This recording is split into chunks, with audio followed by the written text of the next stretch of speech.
नमस्कार दोस्तों, आपका मेरे चैनल ऋतु मुकेश शर्मा सेवन पर स्वागत है।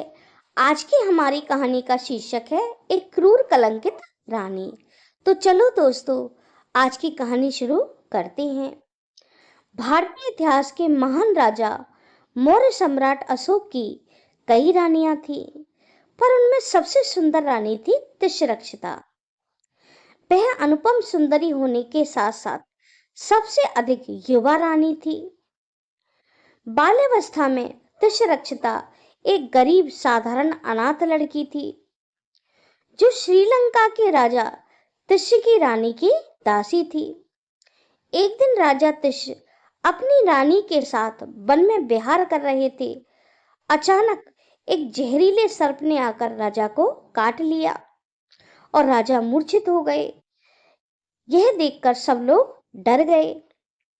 तिष्यरक्षिता जो एक दासी थी, वो भी अन्य दासियों के साथ वहां खड़ी हुई थी। जब उसने देखा कि राजा को सर्प ने डस लिया है, तो उसने तुरंत राजा के पैर से जहर अपने मुंह से खींच लिया और वैद्य के उपचार के बाद राजा ठीक हो गए। राजा उस दासी के साहस से बेहद प्रसन्न हुए और राजा ने प्रसन्न होकर उस दासी को नाम दिया तिष्यरक्षिता। अब तिष्यरक्षिता राजा की सबसे प्रिय दासी हो गई। तिष्य राजा के शासन काल में ही सम्राट अशोक बौद्ध धर्म का प्रचार प्रसार कर रहे थे। उन्होंने अपने पुत्र महेंद्र और अपनी पुत्री संघमित्रा को श्रीलंका बौद्ध धर्म के प्रचार के लिए भेजा।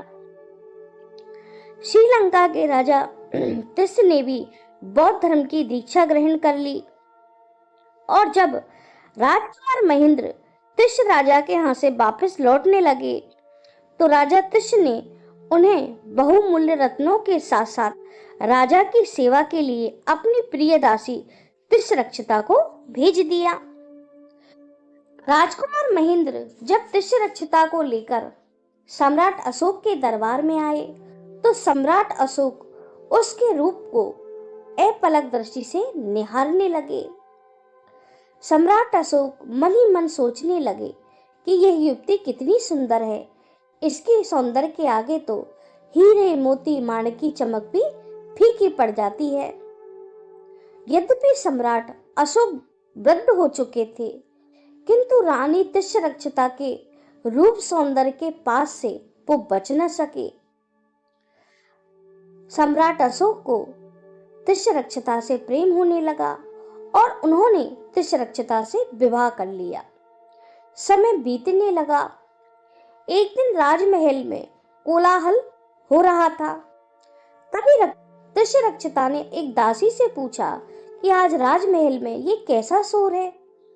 तभी दासी ने कहा, रानी साहिबा, आज महाराज के पुत्र कुणाल आने वाले हैं। वे स्वर्गीय रानी पद्मिनी के पुत्र हैं, पर उनका पालन पोषण रानी असंधिमित्रा ने किया है। रानी असंधिमित्रा कुणाल से बहुत प्रेम करती हैं और कुणाल भी उनका बेहद सम्मान करता है। दासी ने कहा कि राजकुमार कुणाल जितने रूपवान हैं, उतने ही पराक्रमी हैं। थोड़ी देर में जय घोष बजने लगा और राजकुमार कुणाल सम्राट अशोक के दरबार में उपस्थित हुए। उन्होंने तिष्यरक्षिता से कहा, माते प्रणाम। कुणाल को देखकर रानी तिष्यरक्षिता एकदम भौचक्की हो गई, क्योंकि राजकुमार कुणाल रानी तिष्यरक्षिता के हम उम्र थे और कुणाल को देखकर तिष्यरक्षिता के हृदय में प्रेम जागृत हो उठा।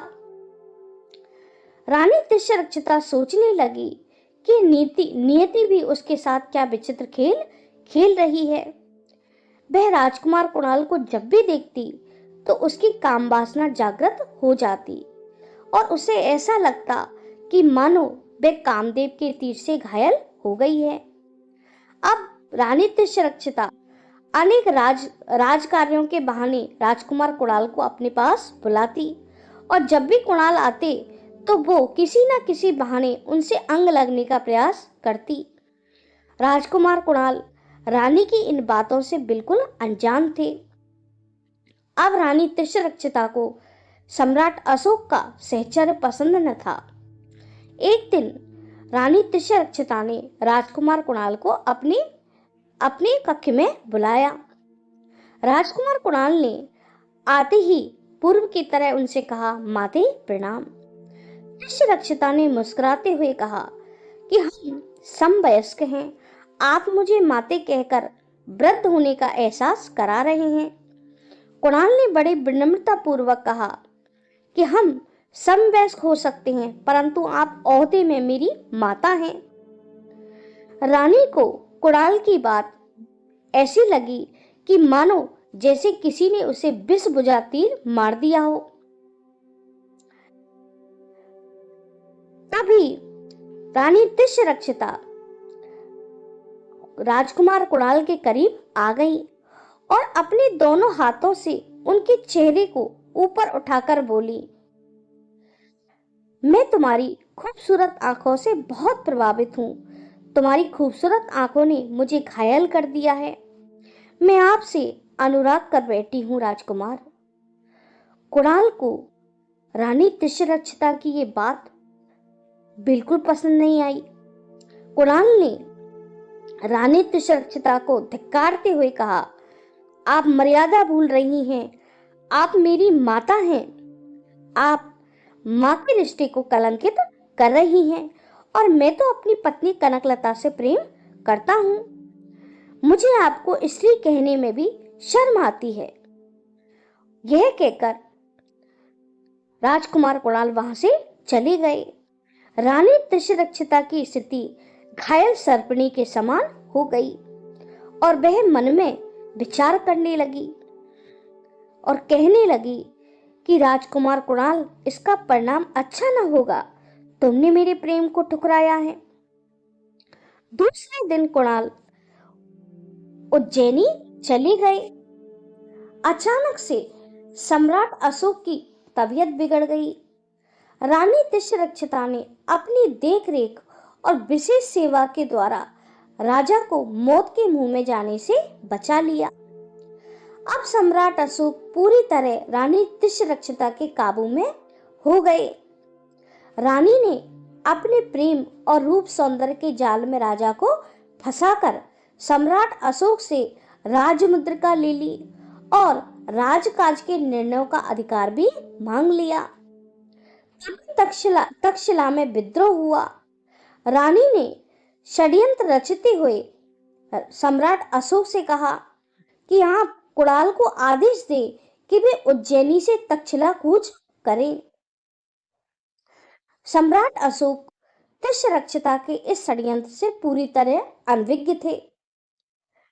त्रिशरक्षिता ने षड्यंत्र के तहत कुणाल के उज्जैनी पहुंचने से पूर्व राजमुद्रिका लगाकर यह आदेश भिजवा दिया कि जब राजकुमार कुणाल उज्जैनी आए तो उनसे ये कहना कि सम्राट अशोक की आज्ञा है कि कुणाल की आंखें निकालकर उनका वध कर दिया जाए। उज्जैनी के अमात्य राजमुद्रिका से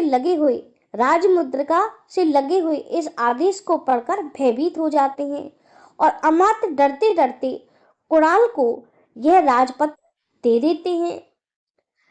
कुणाल उस राजपत्र को देखकर सोचने लगते हैं और उन्हें विश्वास नहीं होता कि सम्राट अशोक ने उन्हें इतना कठोर दंड दिया है, परंतु उस राजपत्र पर राजमुद्रिका लगी हुई थी। कुणाल अपने पिता के इस आदेश की अवहेलना न कर सके।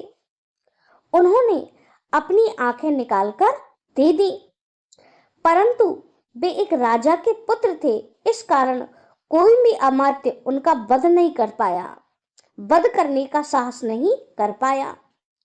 जब राजकुमार कुणाल की आंखें निकाल दी गईं, तो तक्षशिला में हाहाकार मच गया। सभी सम्राट अशोक के इस आदेश से आश्चर्यचकित हो गए, क्योंकि सम्राट अशोक तो अहिंसा का व्रत ले चुके थे। सब लोग यही कहने लगे कि राजा कितना निरंकुश है कि जिसने अपने ही पुत्र की आंखें निकलवा दी। जब राजकुमारी तिष्यरक्षिता को इस बात का पता चला तो वो बेहद प्रसन्न हुई और अट्टहास करती हुई कहने लगी, कुणाल, तुम्हारी खूबसूरत आंखों आंखों ने मेरे हृदय को घायल कर दिया था। ये तुम्हारी खूबसूरत आंखें जब मेरी ना हो सकी तो किसी और की नहीं भी और किसी और की भी नहीं हो सकती। अब इन खूबसूरत आंखों से तुम कुछ भी नहीं देख पाओगे, कुछ भी नहीं। जब सम्राट अशोक को इस बात का पता चलता है तो उनका हृदय फट जाता है। वे ग्लानि और दुख से भर जाते हैं। वे सोचते हैं कि कनकलता को अब मैं क्या जवाब दूंगा। सम्राट अशोक समझ जाते हैं कि राजमुद्रिका तो तिष्यरक्षिता के पास है। उसी राजमुद्रिका के सहारे उसने ये आदेश वहां पर भेजा होगा। सम्राट अशोक अत्यधिक क्रोधित हो गए। उन्होंने आदेश पारित किया कि तिष्यरक्षिता को बंदी बनाकर राज दरबार में लाया जाए। तिष्यरक्षिता को बंदी बनाया गया और राज दरबार में लाया गया, परंतु तिष्यरक्षिता की आंखों में न तो गलानी थी न पश्चाताप। राजा ने आदेश दिया कि इस दुष्टा को जीवित जला दो। चौराहे पर अग्निवेदी बनाई गई और तिष्यरक्षिता को उसमें बिठा दिया गया और धू धू करके तिष्यरक्षिता जलने लगी। इस अग्नि में सब कुछ जल गया। सम्राट अशोक का विश्वास, एक मां की मर्यादा और एक निर्दोषी भावी चक्रवर्ती सम्राट कुणाल का उज्जवल भविष्य। थैंक यू दोस्तों। अगर आपको मेरी कहानी पसंद